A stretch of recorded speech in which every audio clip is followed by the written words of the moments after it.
When defining luxury, there are a couple things to look for. One, on the outside, and two, all the innovations on the inside. Hey, welcome to this edition of Road Warrior. I'm your host, Grant Roberson. Now, behind me is one of the best offerings, the 2016 Infiniti Q70. Even better, this is the long version. So let's take a look. Now, this is the Q70L, and what that means, well, this is the long wheelbase, giving you a lot more room in that second row. But let's look at the outside. Now, what you're going to see here is a little bit of flare and haunches. Now, there's not a lot of chisel in this vehicle, a lot more curvaceous, really starting at the back end. Now, as we sweep forward, what you're going to see is a lot more of those tight lines. Really not too curvaceous down the middle, a lot of design and flare up front. And that's really where the luxury begins in this vehicle. Really on the outside, with that long wheelbase, really looking nice and sleek. Looking at the wheels, they are pushed about as far to the corner as they can go. Now, this vehicle comes in all-wheel drive or the as-tested rear-wheel drive version. Now, it comes standard with 18-inch wheels, but what you see here is the 20-inch version. Now, these tires are 245/40 R20s. Now, this is really great because what I like is they've minimized the chrome pretty much on this vehicle, and especially on these rims, this being more of a brushed look. Now, looking at the low profile of this vehicle, it really sits nice and low, averaging about 5.7 inches off the ground. One of the first technologies on a luxury vehicle really starts at the door and the smart key system. Now, what you're going to look for really is the vehicle knowing where you are. And what I'm referring to is when you get to the door handle, you reach here, the vehicle should unlock. Well, not the case on this vehicle. Instead, you have to come to the driver's door, not pull on the handle, but actually press this button here. That's going to unlock the first door. Press it again, it's going to unlock the rest. Now, it may seem cumbersome, but truly for a vehicle over $70,000, you should be able to go to any door and it open right up. This vehicle has a nice silhouette, but it really all starts with the grille warfare. What you're going to notice here is really the double arch grille surrounded by bright chrome with a darker accent in the middle. Now, as you look to the headlights, these are innovative, really self-leveling and intuitive, basically meaning when you turn the steering wheel, they're going to sweep ahead of you at the curve, really illuminating everything up ahead. Even better, the LED fog lights tucked down low. This lower fascia really brings this luxury to the next level. Security for any vehicle really starts with the key and making sure the vehicle is locked, but one area a lot of us forget about really is the fill up. Now, what I like is this vehicle has this locked when the vehicle's locked. Now, simply if you want to fill up this vehicle, unlock it, this is going to pop right open. One thing you are going to notice though is the old school cap, pretty much the old school twist off. Now, what I do like on newer vehicles is pretty much getting rid of this and going with a capless system. When you swing around to the back of the Q70, one thing I'm going to talk about back here is really comes down to cargo. Now, it has plenty of room for 5 people on the inside, but you have to have enough room really for their luggage to the airport. Now, before we get there, let's talk about safety.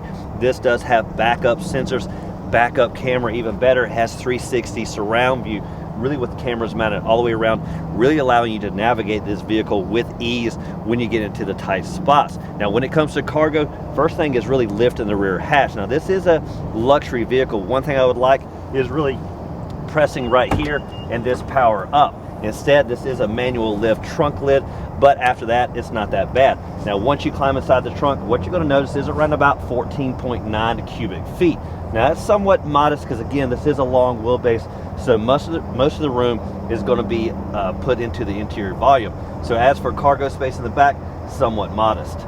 One area you want to think about in the trunk is really under the cargo floor and what awaits. Now, what you're going to find here is exciting. Actually, a spare tire. That's something that's really fallen by the wayside. Now, what you're going to find here is an 18-inch wheel, not the 20, but the standard option. Now, you also have the jack positioned over here to the side, but I like the fact that you have a spare just in case you need it. With a luxury vehicle, you really want to have it just the same under the hood, and this vehicle really delivers. Now, it comes with 2 options, a 3.7 liter V6 or the as-tested massive 5.6 liter V8. Now, the as test is going to deliver about 416 horses and 414 foot-pounds of torque. That versus the standard V6, which is over 300 horses and somewhere 270 foot-pounds of torque, a lot less. When it comes to a long wheelbase like this, you really want a lot of horsepower because that's really going to give you great 0 to 60 numbers. This vehicle looks really good from the outside, but the inside truly is where the luxury is. Now, first thing to notice really is the legroom. This is the long wheelbase, so you're going to expect, well, plenty of room to stretch. What you have up front is a whopping 44 inches.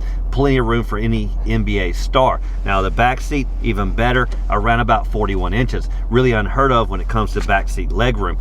Now what you're going to notice is really the power adjustments. These both front seats have 10-way power adjustments. Even better, 2 memory settings up here for the driver.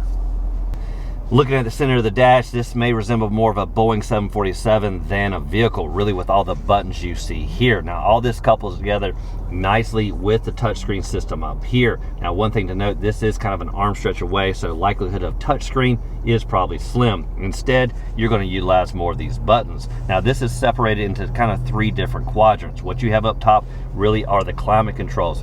Now those are real easy to use, and when you utilize them, they do go up on the screen. Now one feature I do like is the dual zones. Now what that means is you can set the temperature both for the front driver and passenger. Even better is you can separate the mode, pretty much giving each occupant their own airflow.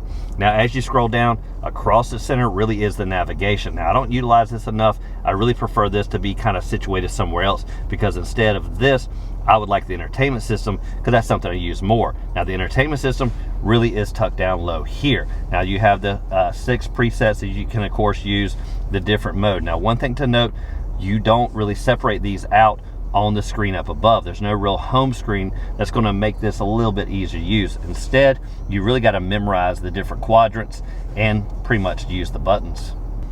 Looking at the center console across the middle, what you're going to notice really is a nice gear shifter. I like the fact that it's nice and stout. Now this is a 7-speed automatic transmission and does have a sport mode. Simply tap it to the left and you can go kind of to that nice shifting if you prefer.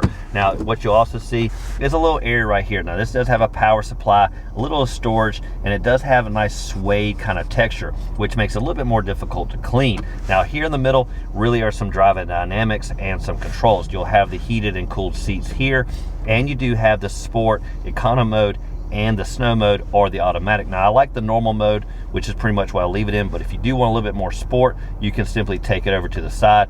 Going to give you a little bit more kick. Now between the front occupants is dual cup holders, nice and able to clean it out if you need to. Now they also hide away with this nice wood grain like look. Now one last thing is really the nice elbow support in this padded center console. Now it does have kind of a 2-tier system, an upper tier here for maybe devices or things you use all the time, and a huge deep storage down below. For the gauges, what you're going to notice is standard analog tach and speedometer with a little bit of an LCD display in the middle. That's going to give you kind of brief information if you need it. Now over to the right is the fuel gauge, which is a little bit hard to read, but one thing to note, it will give you a nice alert should that get low. For cruise control, well, it's not standard on this vehicle. Instead, it has that radar-like sensing. Pretty much means you're going to set the cruise, and when traffic gets tight, it's going to know it and going to slow down should vehicles get in the way. On the lower left of the dash, you're going to find some other buttons really corresponding with safety and other features. Now I like the fact this vehicle has lane departure, has cross traffic awareness when you're backing up, has backup sensors, even has collision alert. Should you be going down the road, something cross into your path, or you may come in contact with something between the speed of 5 miles an hour and 50 miles an hour, this vehicle will slow down and if possible, totally come to a stop to avoid a collision. It's rare that a backseat driver is as important as a front, but in the Infiniti Q70, that definitely is the case here. Really starting with the legroom numbers. What you're going to see is about equal to a normal front seat legroom, over 40 inches. Even better, individualized attention, really with these kind of bucket seats back here. What does that mean? Well, the 5th passenger's going to get kind of a tight squeeze and a kind of a hump down the middle. Now, what I also like is the comfort when it comes to the center console. Flips right down, gives you nice elbow support, and has somewhat decent storage here. Dual cup holders. Even better, when you open this up, you're going to find the heated seats here hidden in controls in the center console. Now one thing to note, with this stylized kind of special design this vehicle has, the headroom does get a hair tight right about here, mainly because this back seat feels just a hair elevated. But other than that, really comfortable and really a lot of room. And that does it for this edition of Road Warrior. Now test drive behind the wheel the 2016 Infiniti Q70L. Again, the long wheelbase. Now what that delivers is really a lot of interior volume. One thing that's lacking, well, a little bit in the cargo space when it comes to the trunk and also the ease of ingress.